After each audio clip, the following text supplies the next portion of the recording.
আল্লাহ পাক রব্বুল আলামিন পবিত্র কুরআনের এক আয়াতে বলেন, ওয়ামা খালাকতুল জিন্না ওয়াল ইনসা ইল্লা লিয়াবুদুন।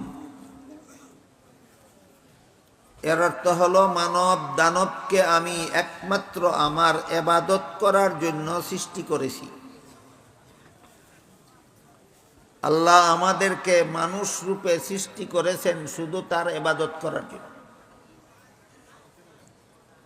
মানুষের জীবনের একমাত্র মূল কাজ আল্লাহর ইবাদত করা। এছাড়া সংসারের আর যত কাজ মানুষ করে থাকে সেইগুলি উদ্দেশ্যমূলক নয়, বরং ইবাদতের সহায়ক। যেমন ধরেন, আমরা ঘুমাই, খাওয়া দাওয়া করি, পেশাব পায়খানা করি, রুজি রোজগার করি, ব্যবসা বাণিজ্য করি, চাকুরি করি, গৃহস্থী করি, এই সমস্ত সংসারের কাজ করি ইবাদতের সহায়ক হিসাবে। এইগুলি মূল কাজ নয়, মূল কাজ হলো একমাত্র আল্লাহর ইবাদত করা। এর উদাহরণ হইল এই সম্মেলনের মতো। এই সম্মেলনের আয়োজন একমাত্র ওয়াজের জন্য। ওয়াজ ছাড়া এই সম্মেলনের আর কোনো উদ্দেশ্য নাই। কিন্তু এখানে মাইক ফিট করা হইল কেন? ওয়াজের সহায়ক হিসাবে। বাতি জ্বালানো হইল কেন? ওয়াজের সুবিধার জন্য। সামিয়ানা টানানো হলো কেন? ওয়াজের সুবিধার জন্য। মঞ্চ সাজানো হলো কেন? ওয়াজের সুবিধার জন্য। ওয়াজ যদি ঠিকমতো হয়ে যায়, আনুষঙ্গিক সকল আয়োজনের খরচেও ওয়াজের সওয়াব। কিন্তু ওয়াজ যদি না হয়, তাহলে সকল আয়োজনের জবাব দিতে হবে, এই আয়োজনগুলি কেন করলেন। ঠিক তেমনি ভাবে আল্লাহ মানুষ সৃষ্টি করেছেন একমাত্র তার ইবাদত করার জন্য। খাওয়া, ঘুমানি, পেশাব পায়খানা করা, গৃহস্থী করা, ব্যবসা করা, চাকরি করা, রুজি রোজগার করা, সবগুলি ইবাদতের সহায়ক। ইবাদত ঠিক থাকলে সংসারের সকল কাজেই ইবাদতের সওয়াব হয়। কিন্তু দুনিয়ার বেশিরভাগ মানুষ সংসারের কাজ ঠিক রাখে আর ইবাদতটা ছেড়ে দেয়। এদেরকেই হাসরের মাঠে আল্লাহর কাছে জবাব দিতে হবে, তুমি খাইলা কেন? ঘুমাইলা কেন? তুমি বাচ্চা জন্ম দিলা কেন? খাওয়া তো জীব জানুয়ারেও পারত।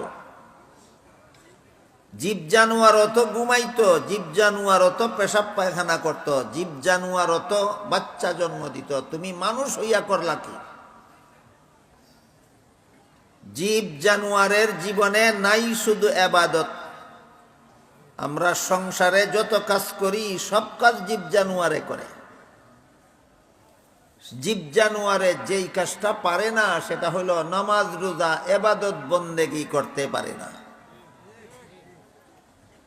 তাহলে খাওয়া মানুষের কাজ না জানোয়ারও করে? ঘুমানি মানুষের কাজ না জানোয়ারও করে? বাচ্চা জন্ম দেওয়া মানুষের কাজ না জানোয়ারও করে? নামাজ রোজা একমাত্র মানুষের কাজ। বুঝে থাকতে বলুন তো, যার জীবনে খাওয়া আছে, ঘুমানি আছে, পেশাব পায়খানা আছে, বাচ্চা জন্ম দেওয়া আছে, বাচ্চা লালন পালন আছে, নাই শুধু নামাজ রোজা ইবাদত বন্দেগী, তার জীবনে আর পশুর জীবনে কোনো বেশকম থাকে না। তাই আল্লাহ পাক রব্বুল আলামিন বলেন, ওই সমস্ত কাজের জন্য তোমাকে মানুষ বানাইছি না, তোমাদেরকে মানুষ বানাইছি একমাত্র আমি আল্লাহর ইবাদত করার জন্য।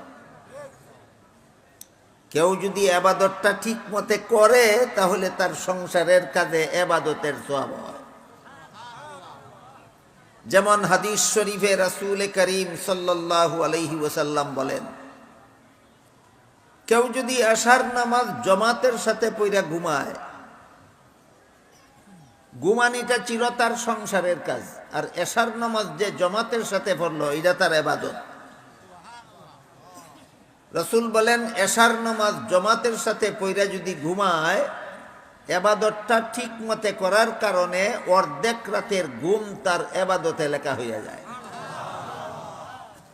আবার ঘুম থেকে জাগার পরে ফজরের নামাজটাও যদি জমাতের সাথে পড়ে, রাসূল বলেন বাকি অর্ধেক রাতের ঘুমও তার ইবাদতে লেখা হইয়া যায়। ঘুমানিটা আসলে সংসারের কাজ ছিল, সারা রাতের ঘুম তার ইবাদতে লেখা হইল কেন? ইবাদতটা ঠিক থাকার কারণে। এইভাবে যাদের জীবনে ইবাদত ঠিক থাকে এদের সংসারের সকল কাজে ইবাদতের সওয়াব হয়। সংসারের সকল কাজে ইবাদতের সওয়াব হয়। কি ঠিক থাকলে? ইবাদত ঠিক থাকলে। এই ইবাদত যারা করে না তাদের কথা আলাদা। আমরা কিছু সংখ্যক মানুষ যারা আল্লাহর ইবাদত করি, আমাদের ইবাদত দুই প্রকার। এক প্রকার বান্দার ইবাদত আছে নির্ভেজাল, আর এক প্রকার বান্দার ইবাদতে বেজাল। ইবাদত যারা করে তাদের মধ্যে কত প্রকার? এক প্রকার বান্দার ইবাদত আছে নির্ভেজাল, আর এক প্রকার বান্দার ইবাদতে আছে বেজাল। আপনারা কি বেজাল ইবাদত পছন্দ করেন না নির্ভেজালটা? নির্ভেজাল। কাজেই ইবাদত বেজাল কিভাবে হয় আর নির্ভেজাল কিভাবে হয়? জানলে নির্ভেজাল করব না না জানলে? জানলে। এজন্য আমরা যারা ইবাদত করি, ইবাদত করতে চাই, ইবাদত করার ইচ্ছা আছে, আমাদের জানা দরকার যে আমাদের ইবাদতটা কিভাবে নির্ভেজাল হবে। এই কথাটাই আজ থেকে ১৫০০ বছর আগে সর্বশ্রেষ্ঠ ফিরিস্তা জিবরিল আলাইহিস সালাম, সর্বশ্রেষ্ঠ মহামানব মুহাম্মাদুর রাসূলুল্লাহ সাল্লাল্লাহু আলাইহি ওয়াসাল্লামকে জিজ্ঞাসা করেছিলেন, মাল ইহসান, নির্ভেজাল ইবাদত কোনটা? এই কথাটাই জিবরিল রাসূলকে জিজ্ঞাসা করেছিলেন, নির্ভেজাল ইবাদত কোনটা? জিবরিলের এই প্রশ্নের জবাবে রাসূল বলেন, আনতা আবুদাল্লাহা কাআন্নাকা তারাহু ফাইন লাম তাকুন তারাহু ফাইন্নাহু ইয়ারাক। এই হাদিস বিভিন্ন সূত্রে বর্ণিত। কোন কোন সূত্রে তাবুদা শব্দ উল্লেখ আছে, কোন কোন সূত্রে তামালা শব্দ উল্লেখ আছে, কোন কোন সূত্রে তাফআলা শব্দ উল্লেখ আছে। এই সবগুলির মর্ম হলো নির্ভেজাল ইবাদতের মূল কথা দুইটা। দুইটা জিনিস যার মধ্যে থাকবে তার ইবাদত হবে নির্ভেজাল। নির্ভেজাল ইবাদতের মূল কথা কটা? দুইটা। এই দুইটা জিনিস যার মধ্যে থাকবে তার ইবাদত হবে নির্ভেজাল। দুইটা মূল কথার একটা মূল কথা হলো আল্লাহ সদা সর্বদা তোমার সামনে আছেন, একটা মূল কথা। আরেকটা মূল কথা হলো তুমি সদা সর্বদা আল্লাহর সামনে আছো। আল্লাহ আছেন আমার সামনে আর আমি আছি আল্লাহর সামনে। কটা কথা হইল? দুইটা। কোরআনের এক আয়াতে আল্লাহ বলেন, ফাআইনামা তুওয়াল্লু ফাসাম্মা ওয়াজহুল্লাহ। তুমি যেদিকেই ফিরবা সেদিকেই আল্লাহ আছেন। তুমি যেদিকেই ফিরবা সেদিকেই আল্লাহ আছেন। তাহলে বলুন তো, সর্বদাই আল্লাহ আমার সামনে আছেন কিনা? একা আমার না সকলের? হ্যাঁ, সকলের সামনে আছেন। আর আমিও সদা সর্বদা আল্লাহর সামনে আছি। কিন্তু আল্লাহ যে আমার সামনে আছেন আর আমি যে আল্লাহর সামনে আছি, দুই কথার মধ্যে একটা পার্থক্য আছে। এই পার্থক্যটা বর্ণনা করেছেন আল্লাহর রাসূল বড় চমৎকার বর্ণনা ভঙ্গির মাধ্যমে। প্রথমটার বেলায় বলেছেন কাআন্নাকা, আর দ্বিতীয়টার বেলায় বলেছেন ফাইন্নাহু। কাআন্না আর ফাইন্না আরবি গ্রামার যারা জানে তারা বুঝে পার্থক্যটা কত চমৎকার। আপনারা যাদের আরবি গ্রামার জানা নাই, আমি আপনাদেরকে বুঝাতে একটু সময় লাগবে, খোলা খালা বলতে হবে। আল্লাহ পাক রব্বুল আলামিন সদা সর্বদা আমার সামনে থাকলেও আমি কোনোদিন আল্লাহকে দেখি না। ঠিক আছে, কেন দেখি না? প্রশ্ন জাগে যে আল্লাহ যদি সদা সর্বদাই আমার সামনে আছেন, তাহলে আমি আল্লাহকে দেখি না কেন? এই প্রশ্নের জবাবে মুফাসসিরিন কেরাম তাফসীরের কিতাবে লিখেছেন, আল্লাহকে দেখার জন্য চোখে যে পরিমাণ পাওয়ারের দরকার হয়, দুনিয়ার জীবনে কোনো মানুষের চোখে আল্লাহ সেই পরিমাণ পাওয়ার দেন না। আল্লাহ আমার সামনে আছেন, দেখি না কেন? আল্লাহকে দেখার মতো পাওয়ার আমার চোখে নাই।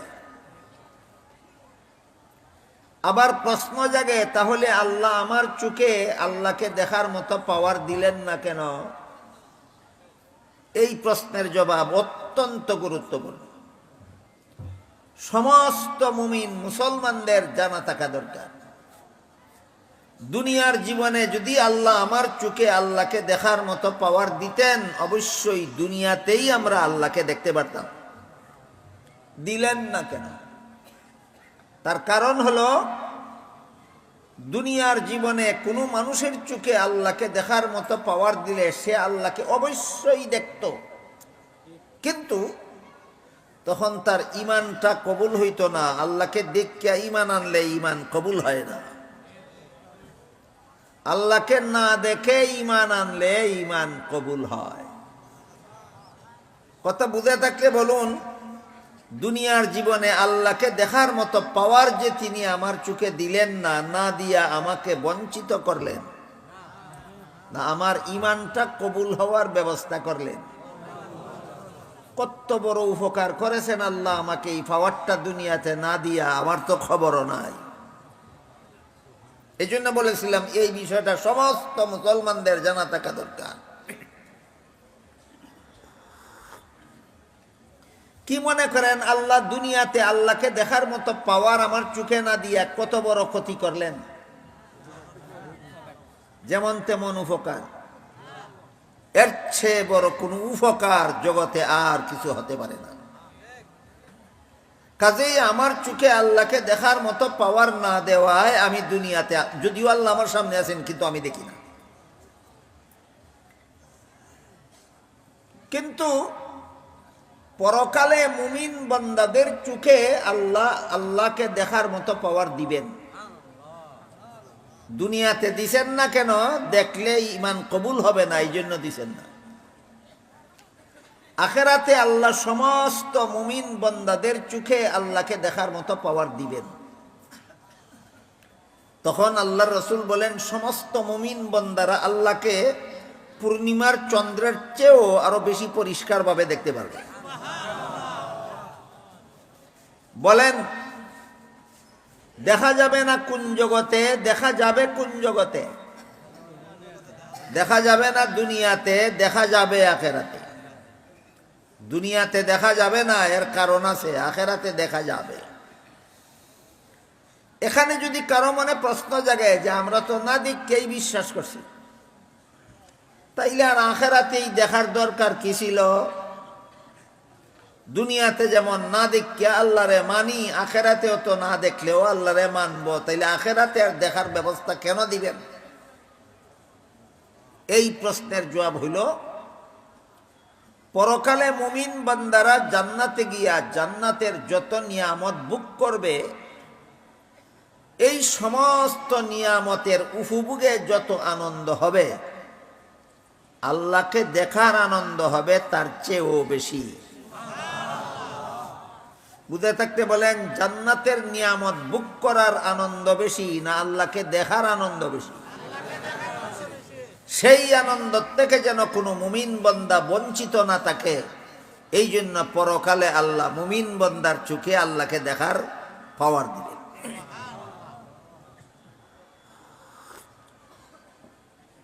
এবার বলুন, দুনিয়াতে আমি আল্লাহকে দেখি না আমার চোখের পাওয়ার পরিপূর্ণ হওয়ার কারণে না ত্রুটি থাকার কারণে? ত্রুটি থাকার কারণে। কিন্তু আমি যে আল্লাহর সামনে আছি, আল্লাহরও কি দেখার গুণে কোনো ত্রুটি আছে? মোটেও না। কেউ যদি মনে করে যে আল্লাহর দেখার গুণে বিন্দু মাত্র ত্রুটি আছে, তার ঈমান থাকবে না, তার ঈমান থাকবে না, বেঈমান হয়ে যাবে। সমস্ত মুমিন মুসলমানেরা বিশ্বাস করে আল্লাহ সর্বগুণে গুণী এবং আল্লাহর সকল গুণ পরিপূর্ণ। আল্লাহর গুণ সম্পর্কে এই দুইটা মূল কথা সমস্ত মুসলমানদের জানা থাকা দরকার। একটা হইল আল্লাহ কত গুণে গুণী,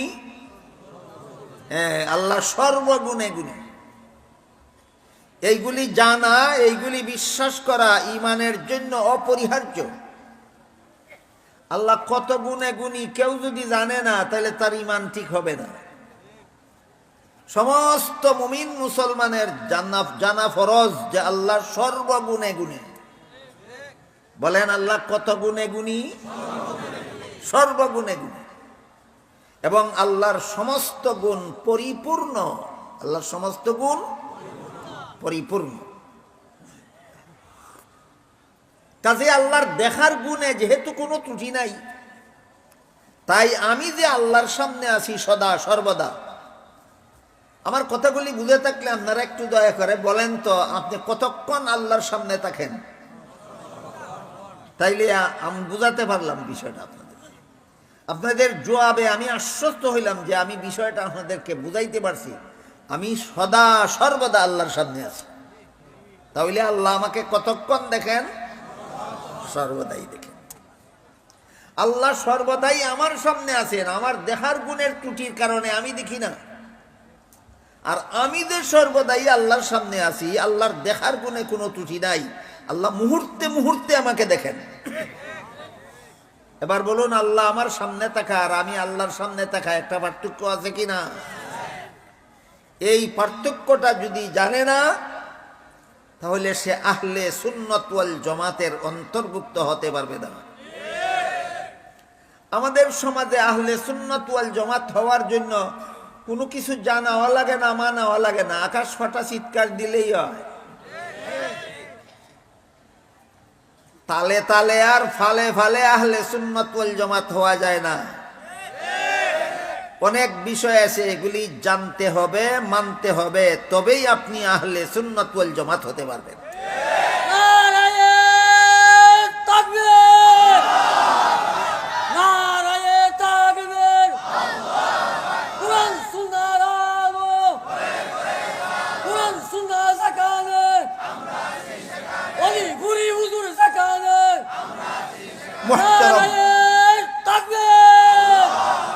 মুহতারাম হাজিরিন, আহলে সুন্নাত ওয়াল জামাতের অন্তর্ভুক্ত হওয়ার জন্য যত কথা জানতে হবে, মানতে হবে, এর মধ্যে একটা হলো আল্লাহ সদা সর্বদা আমার সামনে আছেন, কিন্তু আমার দেখার গুণের ত্রুটির কারণে দেখি না। আর আমি সদা সর্বদা আল্লাহর সামনে আছি, আল্লাহর দেখার গুণে কোনো ত্রুটি নাই, তাই তিনি সর্বদাই আমাকে দেখেন।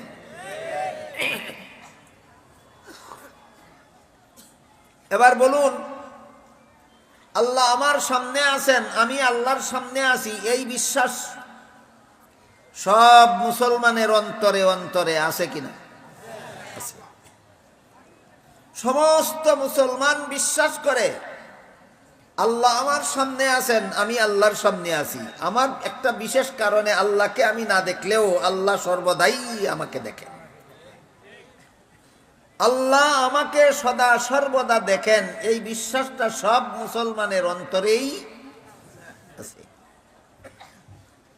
তাহলে আল্লাহ আমাকে সর্বদাই দেখেন, এই বিশ্বাস যদি অন্তরে থাকে, তাহলে তো আল্লাহ দেখতেছেন তুমি কি করতেছ। তাহলে তুমি চুরি করো কোন সাহসে?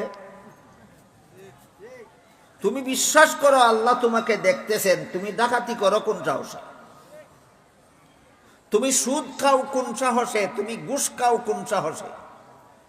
তুমি মদ খাও কোন সাহসে? তুমি গাঞ্জা খাও কোন সাহসে? তুমি দুর্নীতি করো কোন সাহসে? তুমি জালিয়াতি করো কোন সাহসে? তুমি দুষ্কৃতি করো, অপকর্ম করো কোন সাহসে? তুমি বিশ্বাস করো না আল্লাহ দেখতেছে? আমার কথা বুঝে থাকলে বলুন, কোন মুসলমান যদি চোর হয়, সে কি বিশ্বাস করে না আল্লাহ দেখতেছে? করে? তুই যদি বিশ্বাস করস আল্লাহ দেখতেছে, তে চুরি করস কোন সাহসে? তোর চুরিও তো আল্লাহ দেখতেছে। আল্লাহ যেদিন জিজ্ঞাসা করবে চুরি কেন করছিলি, তখন কি জবাব দিবে? আল্লাহ দেখতেছে বিশ্বাস থাকা সত্ত্বেও চুরি কেন করে? আল্লাহ দেখতেছে বিশ্বাস থাকা সত্ত্বেও যাবতীয় অপকর্ম কেন করে? তার কারণ হলো এই মুমিনের বিশ্বাস বা ঈমান, আল্লাহ দেখতেছে এই কথার বিশ্বাস। কিছু মানুষের অন্তরে এই বিশ্বাসটা থাকে জাগ্রত, বেশিরভাগ মানুষের অন্তরের বিশ্বাসটা থাকে ঘুমন্ত। আল্লাহ দেখতেছে কথার বিশ্বাস সব মুসলমানের অন্তরেই আছে, তবে এক দলের অন্তর বিশ্বাসটা ঘুমাইয়া থাকে, আরেক দলের অন্তরের বিশ্বাস জাগ্রত থাকে। বলুন তো বিশ্বাসে বিশ্বাসে বেশ কম আছে কিনা? এটা বোঝার জন্য একটা উদাহরণ দেই শুন। ধরেন আপনার বাড়ির চতুর্দিকে বাউন্ডারি, পাক্কা দেওয়াল ঘেরাও করা। আপনি বাড়ির থেকে বাইর হওয়ার জন্য, বাড়িতে ঢুকার জন্য একটা গেট আছে। রাত্রে যখন আপনি ঘুমাইয়া থাকেন, তখন আপনার গেট দিয়া চোর যেন আপনার বাড়িতে ঢুকতে না পারে, এজন্য একজন বেতনভোগী পাহারাদারকে সারা রাত আপনি গেটে বসাইয়া রাখেন। আমার কথা বুঝে থাকলে বলুন, পাহারাদার গেটে থাকা অবস্থায় চোর ঢুকতে পারবে? পারবে না। কেন? পাহারাদার আছে। কিন্তু পাহারাদার যদি গেইটে সোফায় বসে বসে ঘুমায়, চোর ঢুকতে পারবে কিনা? পাহারাদার আছে, চোর ঢুকবে কিভাবে? এই প্রশ্নের যেই জবাব, আমি বিশ্বাস করি আল্লাহ আমাকে দেখে, আমি চুরি করি কোন সাহসে, ওই প্রশ্নের সেই জবাব। এবার দুইটা জব ক্লিয়ার হোক। আপনার বাড়ির গেইটে পাহারাদার আছে, চোর ঢুকবে কিভাবে? পাহারাদার গুমো। আপনি বিশ্বাস করেন আল্লাহ দেখতেছে, আপনি চুরি করেন কোন সাহসে? আপনার বিশ্বাস ঘুমন্ত। বাড়ির পাহারাদার যেমন ঘুমাইয়া থাকলে বাড়িতে চোর ঢুকতে কোনো বাধা নাই, মুমিনের ঈমান ঘুমাইয়া থাকলে, আল্লাহ দেখতেছে বিশ্বাস ঘুমন্ত থাকলে, শয়তান চোর আপনার অন্তরে ঢুকিয়ে আপনাকে হারাম কাজে লিপ্ত করতে কোনো বাধা নাই।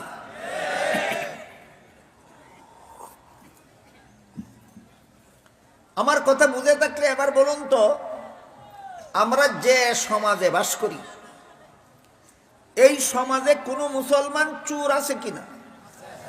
কোনো মুসলমান ডাকাত? কোনো মুসলমান খুনি? কোনো মুসলমান সন্ত্রাসী? কোনো মুসলমান জিনাকার? কোনো মুসলমান সুদকুর? কোনো মুসলমান ঘুষখোর? কোনো মুসলমান মদখোর? কোনো মুসলমান গাঞ্জাখোর? কোনো মুসলমান দুর্নীতিবাজ? কোনো মুসলমান জালিয়াতিকারী আছে কিনা? তুমি বিশ্বাস করো আল্লাহ দেখতেছে, এত সব অপকর্ম কেমনে করো? জবাব দিন। বিশ্বাস ঘুমন্ত। এই লোকের বিশ্বাসটা হইল নির্ভেজাল। না বেজাল? বুঝে থাকতে বলুন আমাদের ইমানের কোথায় বেজাল দিশা হইল কিনা? ইমানও বেজাল আসেনি? এই ইমানের এই জায়গায় বেজাল। এটা আমার ইমান, আল্লাহ আমাকে দেখে, আমার বিশ্বাস আল্লাহ আমাকে দেখে। কিন্তু এই বিশ্বাস যদি ঘুমন্ত থাকে তাহলে আল্লাহর নিষিদ্ধ কাজ করার সাহস অন্তরে জাগ্রত হয়। এমন ইমান, এমন বিশ্বাস নির্বেজাল নয়, এটা বেজাল ইমান, বেজাল বিশ্বাস। কেমন ইমান, কেমন বিশ্বাস? ভেজাল ইমান, ভেজাল বিশ্বাস। জিবরিল রাসূলকে কি প্রশ্ন করেছিলেন? আল্লাহর নির্বেজাল গুলামি কোনটা? রাসূল বলে দিলেন, আল্লাহ তোমার সামনে সদা সর্বদা, তুমি আল্লাহর সামনে সদা সর্বদা। এই বিশ্বাস ঘুমিয়ে থাকলে তুমি আল্লাহর নির্বেজাল গুলাম হতে পারবে না। বিশ্বাস দুইটা জাগ্রত করো যদি আল্লাহর নির্বেজাল গুলাম হতে চাও। এবার আমরা বোঝার চেষ্টা করি, আল্লাহ আমাকে সর্বদা দেখেন, এই বিশ্বাস জাগ্রত হইলে আমি কেমন গোলাম হতে পারবো? এটাও একটা উদাহরণের মাধ্যমেই আমরা সহজে বোঝার চেষ্টা করি। হযরত ইউসুফ আলাইহিস সালামের নামে আল্লাহ পবিত্র কোরআনে এক সূরা নাযিল করেছেন। সূরার নাম সূরা ইউসুফ। এই সূরার শুরু থেকে শেষ পর্যন্ত আল্লাহ শুধু ইউসুফ আলাইহিস সালামের জীবন ইতিহাস বর্ণনা করেছেন। পবিত্র কোরআনের 114 সূরার মধ্যে এক সূরার নাম সূরা ইউসুফ। এই সূরার শুরু থেকে শেষ পর্যন্ত আল্লাহ ইউসুফ আলাইহিস সালামের জীবন ইতিহাস বর্ণনা করেছেন। এই সূরার তাফসীরে উল্লেখ আছে, এক সময় জুলাইখা হযরত ইউসুফ আলাইহিস সালামের প্রেমে পাগল ছিল। মোটামুটি কাহিনী সকলেরই আপনাদের জানা থাকার কথা। মোটামুটি পুরাপুরি তো জানবেন না সূরা ইউসুফের তাফসীর ধারাবাহিকভাবে না শুনলে। অন্তত মোটামুটি ভাবে যারা জানেন তাদের জানা থাকার কথা যে এক সময় জুলাইখা ইউসুফ আলাইহিস সালামের প্রেমে পাগল ছিল। কিন্তু ইউসুফ তো একজন নবী। নবীও কি কোন নারীর প্রেমে মত্ত হন? এই সমস্ত বিষয় কোন নবীদেরকে স্পর্শও করতে পারে না। এই সমস্ত গুনার কাজ কোন নবীকে সইতেও পারে না। এই জন্য জুলাইখা যে ইউসুফের প্রেমে পাগল, এইদিকে ইউসুফের বিন্দু মাত্র লক্ষ্য নয়। বলেন তো, প্রেম কি একতরফা সফল হয় না উভয় পক্ষে লাগে? জুলাইখার বেলায় উভয় পক্ষে হইল না একতরফা? একতরফা। একতরফা প্রেমের কোনো ফলাফল নাই। এই জন্য জুলাইখা একটা কৌশল করলো হযরত ইউসুফ আলাইহিস সালামের সাথে অপকর্মে লিপ্ত হওয়ার জন্য। কি অপকৌশল? জুলাইখা রাজকীয়ভাবে একটা মহলকে সাজাইল, একটা খাস কামরাকে সাজাইল সুন্দর করে, বাসর ঘরের মতো। এবং সেই সাজানো ঘরের ভিতরে ইউসুফ আলাইহিস সালামকে নিয়ে গেল। ওই ঘরের ভিতরে ইউসুফ এবং জুলাইখা ছাড়া দুনিয়ার আর কোনো মানুষ ছিল না। যখনকার ঘটনা আমি বলতেছি, তখন এই খাস কামরায় কতজন ছিল? ইউসুফ আর জুলাইখা। ইউসুফ আলাইহিস সালাম কামরার ভিতরে ঢুকতেই দেখলেন কামরার এক পাশে কোনো একটা কিছু পর্দা দিয়া ঢাকা রাখছে। কি দিয়ে ঢাকা রাখছে? পর্দা দিয়ে। ইউসুফ আলাইহিস সালাম জুলাইখাকে জিজ্ঞাসা করলেন, তোমার কামরার এক পাশে পর্দা দিয়া কি ঢাকা রাখছ? জুলাইখা কয়, আমি যেই মূর্তিটার পূজা করি এই মূর্তিটা ঢাকা রাখছি। ঘটনার এই অংশের দ্বারা আমরা পরিষ্কার জানতে পারলাম জুলাইখা প্রথম জীবনে মূর্তি পূজারী ছিল। শেষ জীবনে মুসলমান হয়ে ইউসুফ আলাইহিস সালামের কাছে বিয়া হয়েছে এবং ইউসুফ আলাইহিস সালামের ঔরস থেকে জুলাইখার গর্ভে সন্তানাদিও জন্ম হয়েছিল। বুঝে থাকলে বলেন, ইউসুফ জুলাইখাকে মূর্তি পূজারী অবস্থায় বিয়া করছিলেন না মুসলমান হওয়ার পর? মুসলমান হওয়ার। আমি যেই ঘটনা বলতেছি এটা মুসলমান হওয়ার আগের ঘটনা। তখনও জুলাইখা মূর্তি পূজারী। এই অবস্থায় জুলাইখা যখন ইউসুফ আলাইহিস সালামের প্রেমে পাগল হয়, উনার সাথে অপকর্ম করার জন্য খাস কামরায় নিয়ে গেল। ইউসুফ আলাইহিস সালাম কামরায় গিয়া দেখলেন কামরার এক পাশে একটা কিছু পর্দা দিয়া ঢাক্কা রাখছে। জিজ্ঞাসা করলেন, কি ঢাক্কা রাখছো? কইল, আমি যেই মূর্তিটার পূজা করি মূর্তিটা ঢাক্কা রাখছি। ইউসুফ আলাইহিস সালাম জিজ্ঞাসা করলেন, তুমি তো এটার পূজাই করো, ঢাক্কা রাখলা কেন? যেই মূর্তির পূজা করো এই মূর্তি ঢাক্কা রাখার দরকার কি? খুললা রাখলে অসুবিধা কি? জুলাইখা জবাব দেয়, এই মুহূর্তে এখন আমি তোমার সাথে জিনা করব। কাজেই যেই মূর্তিটার পূজা করি এটার সামনে জিনা করতে আমার লজ্জা হয়, এই জন্য ঢাক্কা রাখছি যেন নিঃসংকোচে খোলা মনে যেন তোমার সাথে জিনায় লিপ্ত হতে পারে। ইউসুফ আলাইহিস সালাম জিজ্ঞাসা করলেন, তোমার মূর্তির সামনে জিনা করলে কি মূর্তি দেখবে? প্রশ্ন বুঝেন কিনা আপনারা? কি জিজ্ঞাসা করলেন? মূর্তিরা না ডাক্কা এটার সামনে আমার সাথে জিনা করলে দেখবো নি মূর্তি? লেখায় কয় না, না ডাকলেও দেখবে না। ইউসুফ আলাইহিস সালাম বললেন, এটা তো ডাকলেও দেখে না, না ডাকলেও দেখে না, তাইলে ডাকলে কেন? প্রশ্নোত্তর বুঝতে পারতেছেন? ডাকলেও দেখে না, না ডাকলেও দেখে না, খালি ডাকা না ডাকা সমান, এটারে ডাকলা কেন? জুলাইখা জবাব দেয়, যদিও আমার মূর্তির সামনে জিনা করলেও দেখবে না, কিন্তু যে কারিগরে মূর্তিটা বানাইছে মূর্তির চোখের মধ্যে দেখার ভঙ্গি দিয়া বানাইছে, চক্ষু বন্ধ অবস্থায় বানাইছে না, চক্ষু খোলা অবস্থায় কারিগরে মূর্তিটা বানাইছে। তার চোখের মধ্যে দেখার ভঙ্গি আছে, এই ভঙ্গিটার কারণেই আমার লজ্জা করে। ইউসুফ আলাইহিস সালাম তখন বললেন, তোর পূজার মূর্তি আসলে দেখে না, শুধু তার চোখের মধ্যে দেখার ভঙ্গি আছে, এই কারণেই যদি তার সামনে আমার সাথে জিনা করতে তোর লজ্জা হয়, আমার আল্লাহ যে আসলেই দেখে, তার সামনে তোর সাথে জিনা করতে কি আমার লজ্জা হয় না?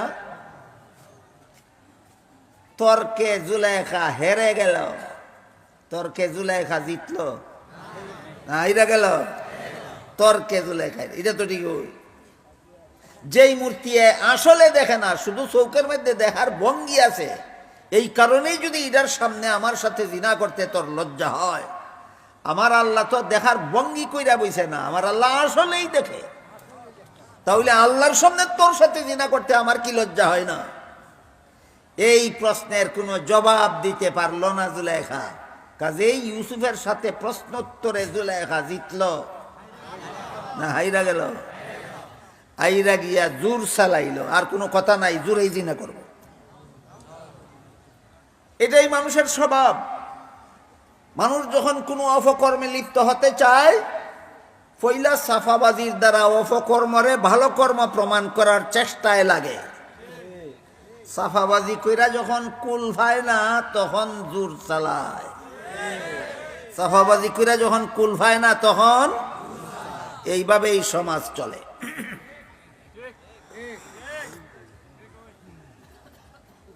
আমার কথা বুঝে থাকলে বলুন, আল্লাহ আমাকে দেখতেছে এই বিশ্বাস ইউসুফ আলাইহিস সালামের অন্তরে ঘুমন্ত ছিল, জাগ্রত। সুতরাং তার বিশ্বাসটা ছিল নির্ভেজাল। আপনারা কি মনে করেন বর্তমান দুনিয়াতে যে 250 কোটি মুসলমান আছে, কি পরিমাণ মুসলমান আছে? 250 কোটি মুসলমানের মধ্যে কিছু সংখ্যক মুসলমানও কি দুনিয়াতে এমন নাই যাদেরকে কোনো সুন্দরী নারী জিনার জন্য ডাকলে সাড়া দেবে না? এদের অন্তরে আল্লাহ আমাকে দেখতেছে এই বিশ্বাস জাগ্রত। কিয়ামত পর্যন্ত একদল মুসলমান এমন থাকবে যে আল্লাহ সদা সর্বদা আমাকে দেখতেছে, এই বিশ্বাস থাকবে জাগ্রত। এই বিশ্বাস যাদের জাগ্রত তাদের ইবাদত নির্ভেজাল। এই বিশ্বাস যাদের জাগ্রত তাদের ইবাদত নির্ভেজাল। এই বিশ্বাস যদি তাকে ঘুমন্ত তাহলে ইবাদত হবে ভেজাল। এই বিশ্বাস মানুষের অন্তরে জাগ্রত হয় দুনিয়ার আর কোনো শিক্ষার দ্বারা নয়, একমাত্র কোরআন শিক্ষার দ্বারা। আল্লাহ আমাকে দেখতেছে, আমি আল্লাহর নিষিদ্ধ কাজ করলে শেষ বিচারের দিন আল্লাহর কাছে কি জবাব দেব, এই অনুভূতি মানুষের অন্তরে জাগ্রত হয় কোন কোন শিক্ষার দ্বারা? একমাত্র কোরআন শিক্ষা ছাড়া আর কোন শিক্ষার দ্বারা আল্লাহর কাছে কি জবাব দেব, এই অনুভূতি মানুষের অন্তরে জাগে না। এই কারণে যারা সরাসরি কোরআন শিক্ষায় শিক্ষিত অথবা কোরআন শিক্ষায় শিক্ষিত নয় কিন্তু কোরআন শিক্ষায় শিক্ষিত আলেমগণের কথা শুনতে শুনতে যাদের অন্তরটা কোরআন শিক্ষার আলোতে আলোকিত, এই দুই দল মানুষের অন্তরে এই অনুভূতি তীব্রভাবে জাগ্রত থাকে। আমি কোনো হারাম কাজ করলে, আমি কোনো লুকোচুরি করলে, আমি কোনো বাটপারি করলে, আমি কোনো দান্দালি করলে, আমি কোনো দুর্নীতি করলে, আমি কোনো জালিয়াতি করলে শেষ বিচারের দিন আল্লাহর কাছে কি জবাব দেব, এই বিশ্বাস জাগ্রত থাকার কারণে সে কোনো রকমের হারাম কাজ করার সাহস করতে পারে না।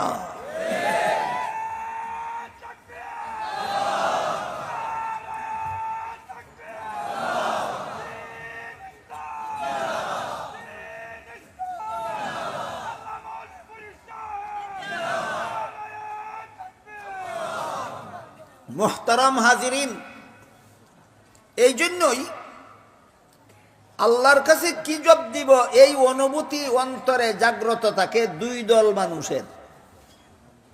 একদল যারা সরাসরি কোরআন শিক্ষায় শিক্ষিত, আর একদল যারা সরাসরি কোরআন শিক্ষায় শিক্ষিত নয় কিন্তু কোরআন শিক্ষায় শিক্ষিত আলেমগণের কথা শুনতে শুনতে তাদের অন্তরে অনুভূতি জাগ্যা গেছে, আমি অপকর্ম করলে আল্লাহর কাছে কি জবাব দেব।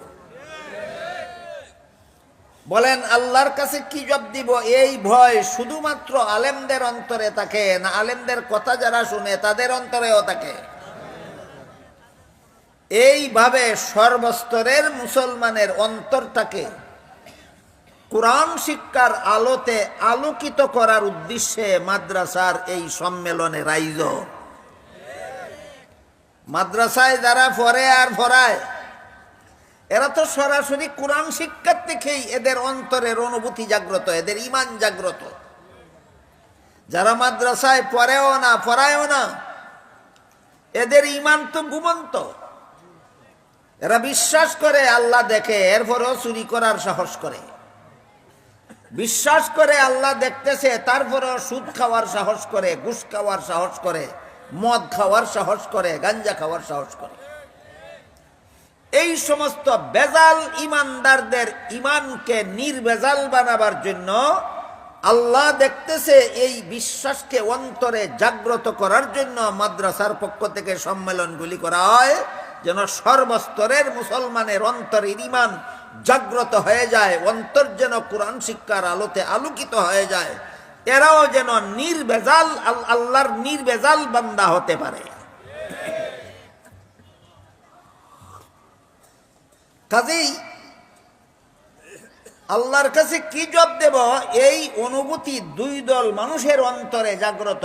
এরা মনে রাখুন সারা জীবন আল্লাহর কাছে কি জবাব দেব, এই অনুভূতি দুই দল মানুষের অন্তরে সর্বদা জাগ্রত থাকে। একদল আলেমগণ আর একদল আলেমগণের কথা যারা শুনে, আলেমগণের কথা মতো যারা জীবনযাপন করে, এই দুই দলের অন্তরে এই অনুভূতি জাগ্রত থাকে। আমি দুর্নীতি করলে, আমি জালিয়াতি করলে, আমি দুষ্কৃতি করলে, আমি অপকর্ম করলে আল্লাহর কাছে কি জবাব দেব। এই দুই দল ছাড়া, কোরআন শিক্ষায় শিক্ষিত অথবা কোরআন শিক্ষার আলোতে আলোকিত, এই দুই দল ছাড়া আর কোনো মানুষ যত বড় শিক্ষিত হবে তত বড় দুর্নীতিবাজ হতে বাধ্য। যত বড় শিক্ষিত হবে তত বড় দুর্নীতিবাজ হতে বাধ্য। আমি ছোট্টখাটো একটা প্রমাণ আপনাদের সামনে তুলে ধরব। আলেমও না, আলেমের কথা মতো চলেও না, যত বড় শিক্ষিত তত বড় দুর্নীতিবাজ।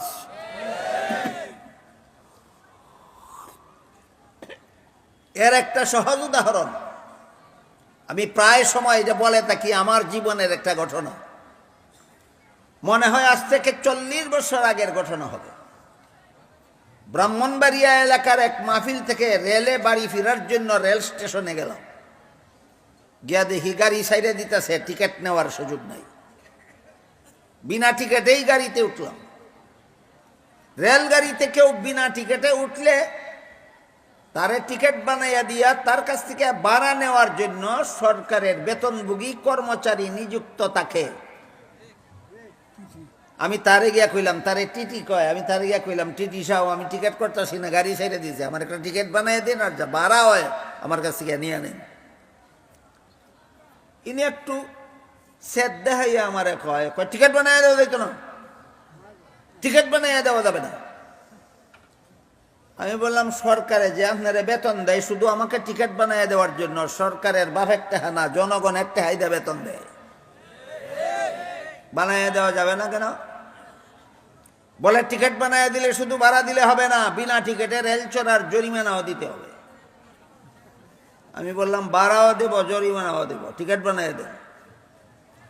এখন সে তা সুরে না, এখন মিটা সুরে কয়, হুজুর আপনার জরিমানাও লাগবে না, ভাড়াও সবটা লাগবে না, টিকিট ছাড়া যা মনে চায় আমাকে দিয়া দেন। কি ছাড়া? নীতি না দুর্নীতি? এই লোকটা অশিক্ষিত ছিল বলে সরকার তারে চাকরি দিয়ে রাখছে, না শিক্ষিত? বলুন তো, শিক্ষিতটা দুর্নীতিবাজ কেন?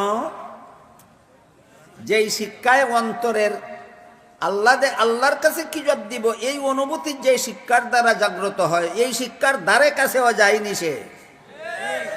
সে যে শিক্ষা গ্রহণ করেছে, এই শিক্ষার দ্বারা মানুষের অন্তরে আল্লাহর কাছে কি জবাব দিব এই অনুভূতি জাগে না। যে শিক্ষায় শিক্ষিত সে, তার সেই শিক্ষার দ্বারা অন্তরে আল্লাহর কাছে কি জবাব দিব এই অনুভূতি জাগে না। এই শিক্ষার দ্বারা মানুষের অন্তর আলোকিত হবে দূরের কথা, শিক্ষাটাই অন্ধকার। শিক্ষার ছোঁয়া ভাইয়া মানুষের অন্তরে আলো জাগবে দূরের কথা, শিক্ষাটাই অন্ধকার।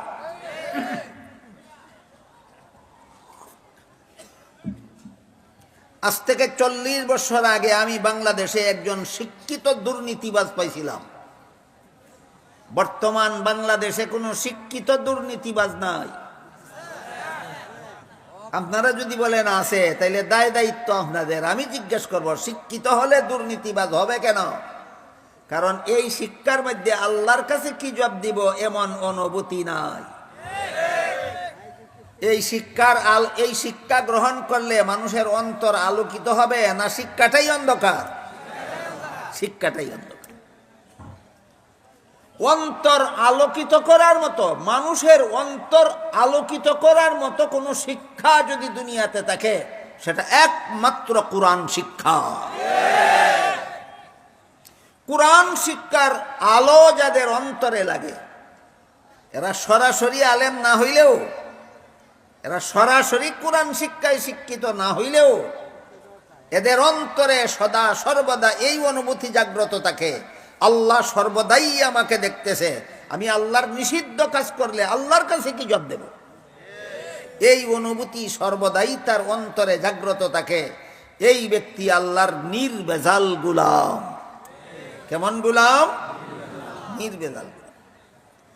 আমি তো মনে করি আমার কথা যারা মনোযোগে শুনতেছেন, বুঝতেছেন, তারা প্রত্যেকে মনে মনে টের পাওয়ার কথা, কে আল্লাহর বেজাল গোলাম আর কে আল্লাহর নির্ভেজাল গোলাম।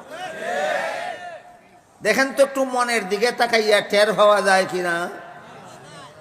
আপনি যদি মনে করেন আমি চুরি করতে আল্লাহর কোনো ভয় লাগে না, আমি ডাকাতি করতে আমার মনে কোনো ভয় জাগে না, আমি দুর্নীতি করতে এই প্রশ্ন আমার মনে জাগে না আল্লাহর কাছে কি জবাব দেব, আমি জালিয়াতি করতে আমার মন বাধা দেয় না আল্লাহর কাছে কি জবাব দিবা, আমি সুদ খাইতে আল্লাহর কাছে কি জবাব দিবা এমন কোনো ভয় জাগে না, আমি ঘুষ খাইতে আল্লাহর কাছে কি জবাব দেব এমন কোনো ভয় জাগে না, এটা যদি মনে করেন তাইলে অবশ্যই আপনি আল্লাহর নির্বেজাল গোলাম।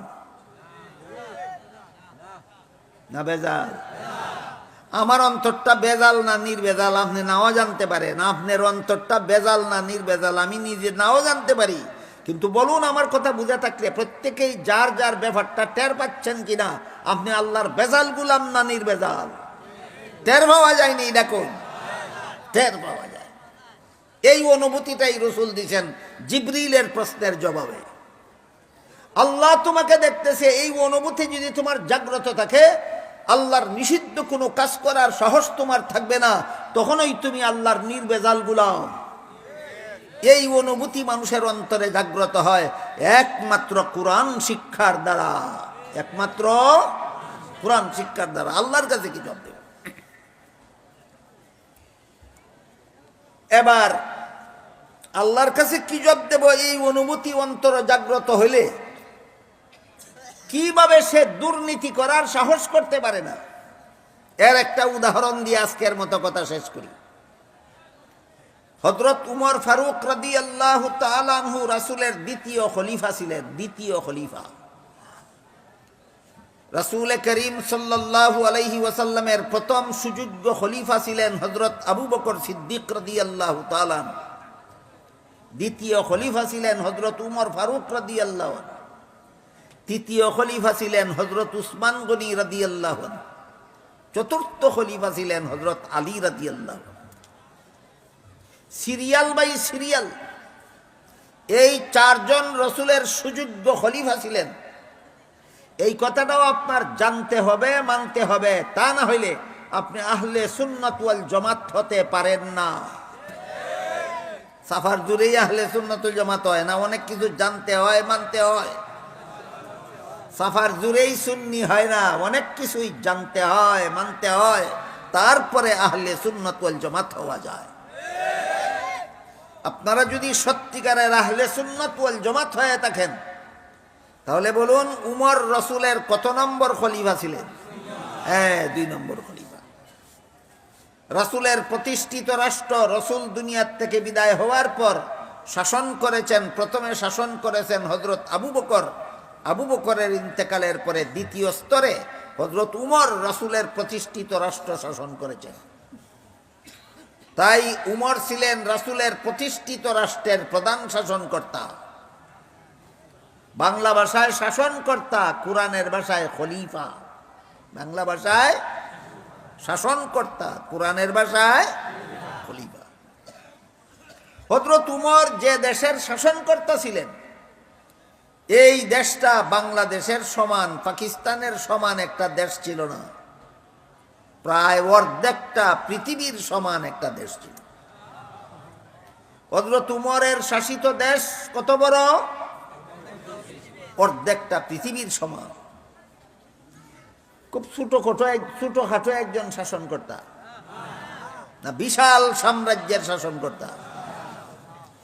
এই বেড়া কত বড় জাকজমক হওয়ার কথা, যে বেড়া অর্ধেকটা পৃথিবী শাসন করে।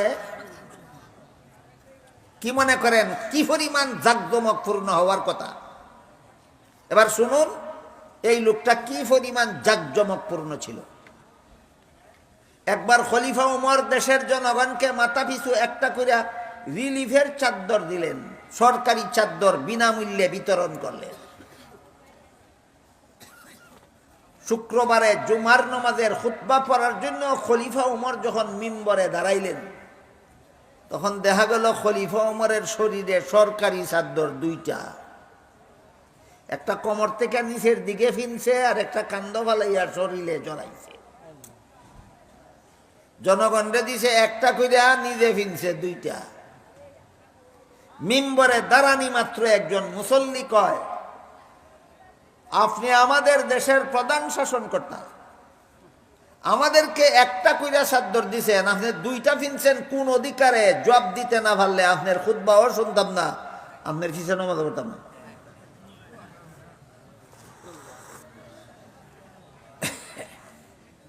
খলিফা ওমর বলেন, তোমার প্রশ্নের জন্য তোমাকে ধন্যবাদ, তোমার প্রশ্নের জন্য তোমাকে ধন্যবাদ। খুতবা পরে হবে, নামাজ পরে হবে, আগে প্রশ্নের জবাব। নাকি বলছিলেন নামাজ পড়লে পড়ো, না পড়লে নাই, আমি ক্ষমতার দাহটেই তোমরার ইমামতি চালাইয়া যাবো। এমন ইমামত হওয়া যায় বর্তমান দুনিয়াতে। খলিফা ওমর বললেন, খুতবা পরে হবে, নামাজ পরে হবে, আগে তোমার প্রশ্নের জবাব।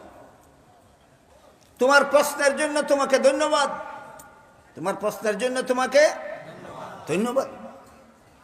বর্তমান দুনিয়ার কোন শাসনকর্তাকে যদি একজন সাধারণ পাবলিকে জিজ্ঞাসা করে, বাড়ি কার টাকা দিয়া বানাইছো, গাড়ি কার টাকা দিয়া কিনছো, কইব তোমার প্রশ্নের জন্য তোমাকে ধন্যবাদ, না দৈন্যা কুটা দিব।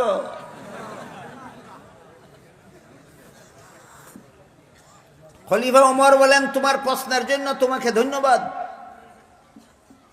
এই ধরনের শাসনকর্তাকে সাধারণ জনগণ কার টাকা দিয়া বাড়ি বানাইছো, কার টাকা দিয়া গাড়ি কিনছো প্রশ্ন করার অধিকার যদি থাকে, তাহলে এমন দেশের জনগণ না খাইয়া আর সরকার ঘি খাইয়া মরার সুযোগ হয় না। এই জন্য খলিফা ওমর বললেন, তোমার প্রশ্নের জন্য তোমাকে ধন্যবাদ। তবে দুঃখিত, আমি তোমার প্রশ্নের জবাবটা আমি দিতে পারবো না, আমার ছেলে আব্দুল্লাহ দিবে। প্রশ্নের জবাবের দায়িত্ব গেল উমরের ছেলে আব্দুল্লাহর কাছে। আব্দুল্লাহ বললেন, আমার বাবা যেভাবে তোমাদেরকে মাথা পিছে একটা করে সরকারি চাদর বিনামূল্যে বিতরণ করেছেন, আমার বাবাও একটা মাত্র চাদরই গ্রহণ করেছেন। কিন্তু ঘটনা হইল, আমার বাপের এই রিলিফের একটা চাদর ছাড়া আর কোনো কাপড়ই নেই। কি বুঝলেন? কেতনা বড় জাকজমক, কত বড় দেশের শাসনকর্তা। আর জাকজমকটা কেমন? যেই বেটার একটা রিলিফের চাদর ছাড়া আর কোনো কাপড়ই নাই। এমত অবস্থায় এই একটা রিলিফের চাদর নিম্নাঙ্গে পড়লে ঊর্ধ্বাঙ্গ খোলা থাকে, ঊর্ধ্বাঙ্গে পড়লে নিম্নাঙ্গ খোলা থাকে। তোমাদের ইমামতি করতে পারে না আমার বাপে, এই জন্য আমার বাগের চাদরটা বাপরে দিছি, ফিন্দা তোমরা ইমামতি করতো।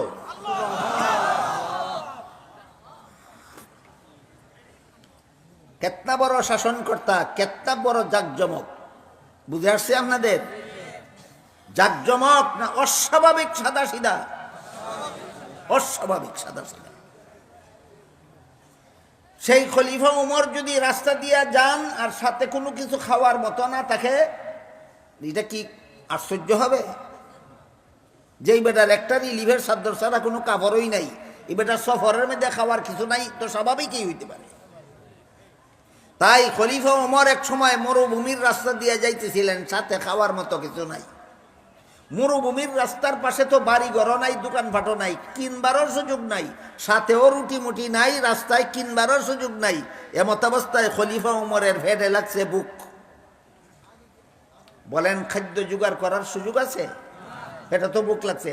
মরুভূমির রাস্তা 10 মাইল, 20 মাইল, 50 মাইল আইটা না গেলে বাড়ি ঘর পাওয়া যেত না, রুটি কিনতে পাওয়া যেত না। বিপদে পড়ছেন কিনা? এই অবস্থায় খলিফা উমর দেখলেন মরুভূমির মধ্যে এক ফাল ছাগলের রাখালি করে একটা রাখাল ছেলে, সে তার পালের একটা দুধের ছাগল দোহন করে নিজে পান করেছে। খলিফা উমর রাখাল ছেলের কাছে গিয়া বললেন, রাখাল ভাই, তোমার আরেকটা দুধের ছাগল দোয়াইয়া আমার একটু দুধ দাও, পান করি, আমার পেটে বড় খিদা।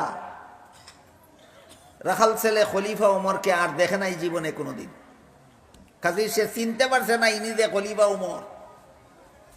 সে একজন প্রতীক মুসাফির মনে করিয়া বলল, মুসাফির মিয়া, এই ছাগলের ফালের মালিক আমি না, আমি মালিকের বেতনভোগী চাকর। মাস শেষে মালিকে যে নগদ টাকা দেয় সেটাও আমার বেতন, রাখালি করার সময় একটা ছাগল দইয়া যে দুধ পান করি এটাও আমার বেতন। তুমি যেহেতু আমার মালিকের বেতনভোগী চাকর না, কাজেই মালিকের অনুমতি ছাড়া আমি তোমাকে এক ফোঁটা দুধও দিতে পারবো না। এর জবাবে খলিফা উমরের পেটের খিদা গেল গা, খিদা গেল না, কিন্তু তিনি এতে অসন্তুষ্ট না হইয়া দারুণভাবে সন্তুষ্ট হলেন। তিনি ভাবলেন আমার পেটের খিদা গেলে গেল না গেলে নাই, আমার দেশের একটা রাখাল ছেলে খুব বড় শিক্ষিত থাকে, ছাগলের রাহালি করে। বাংলাদেশের অনেকে যায় না কুয়েত, সৌদি আরব, কাতার, হ্যাঁ যায়, উটের রাখালি করে, ছাগলের রাখালি করে, খুব বড় শিক্ষিত না। রাখাল ছেলে খুব বড় শিক্ষিত হয় না, অনেক সময় অশিক্ষিত মূর্খ হয়। খলিফা ওমর ভাবলেন আমার দেশের একটা অশিক্ষিত মূর্খ রাখাল ছেলে, সে মালিকের মাল মালিকের অনুমতি ছাড়া কাউকে দেয় না, এত বড় আমানতদার, এতেই আমার আত্মাটা তুষ্ট। আমার খিদা গেলে গেল না গেলে নাই, আমার দেশের একটা অশিক্ষিত রাখাল ছেলে আমানতদার। কিন্তু আমানতদারির কারণেই এই কথা কইল না, আমারে দুঃখা দেওয়ার জন্য কইল, এটা পরীক্ষা করতে হবে আমার। অনেক সময় অনেক বাটপারে সুন্দর সুন্দর মজার কথা কয় আসল জিনিস এড়াইয়া যাওয়ার জন্য। এইরকম বাটপারেরও অভাব নাই সমাজে, কথা কয় নবীগণের মতো আর কাজ করে ফেরাউনের মতো। হেও আমার সাথে এমন বাটপারি করলো কিনা পরীক্ষা করতে হবে। খলিফা ওমর রাখাল ছেলেকে পরীক্ষা করার জন্য বললেন ঠিক আছে, তোমার মালিকের মাল যদি বিনামূল্যে আমারে না দাও, তাহলে একটা দুধের ছাগল উচিত মূল্যেই আমার কাছে বিক্রি করে দাও, এতে তোমার একটা উপকার হবে, আমার একটা উপকার হবে। আমার উপকার হবে এক্ষুনি আমি ছাগলের দুধ দইয়া পান করবো, আমার পেটের খিদা যাবে। আর তোমার উপকার হবে একটা ছাগলের মূল্য তুমি মালিকে যে বেতন দেয় এর থেকে অতিরিক্ত ভাইলা, এটা তোমার উপকার। রাখাল ছেলে বুঝ জ্বালাইছে যে কি পরামর্শটা দিছে, ছাগল একটা বেচছে আমি পয়সাটা মাইরা খাইতাম, এই মুসাফির বেড়ায় আমার এই কুবুদ্দিটা দিছে। এই কারণে রাখাল ছেলে মুসাফির বেড়ারে কয় তোমার কথা মতো একটা ছাগল যদি তোমার কাছে বেচছে পয়সাটা আমি খাইয়ালাই। মালিকে যখন গণ্যা দেখবো ছাগল একটা কম, তোমারে গেছে গাইতো না বিচাইরা ছাগল কম কেন, রাখাল আমি, আমাকে জিজ্ঞাসা করবে। ছাগল বলার সাথে সাথে এই রাখাল ছেলে খলিফা ওমর চিনে না মুসাফির লোকটা? রাখাল ছেলে মুসাফির লোকটার উপরে এমন খেপছে, এই বেটা মুসাফির কারো আমার শেষ কথাটা শুনে যা, শেষ কথাটা শুনে যা। আমি আমার মালিকের বিশ্বস্ত চাকর, আমি যদি বলি ছাগল একটা ভাগে দিলে নিয়ে গেছে গা, 100 ভাগ বিশ্বাস করবে আমাকে, আর কোনো কৈফিয়ত চাইবে না।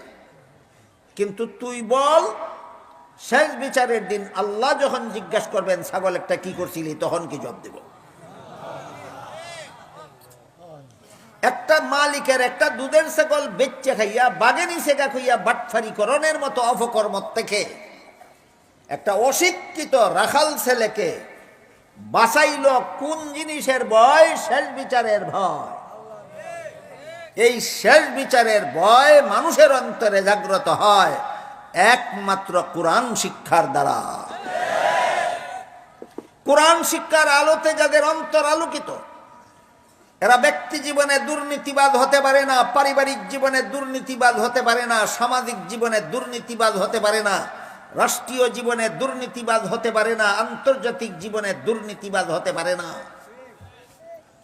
শেষ বিচারের ভয় যাদের অন্তরে জাগ্রত না হয়, এরা ব্যক্তি জীবনেও হবে বাটপার, পারিবারিক জীবনের বাটপার, সামাজিক জীবনের বাটপার, রাজনৈতিক জীবনের বাটপার, আন্তর্জাতিক জীবনের বাটপার না হইয়া পারে না।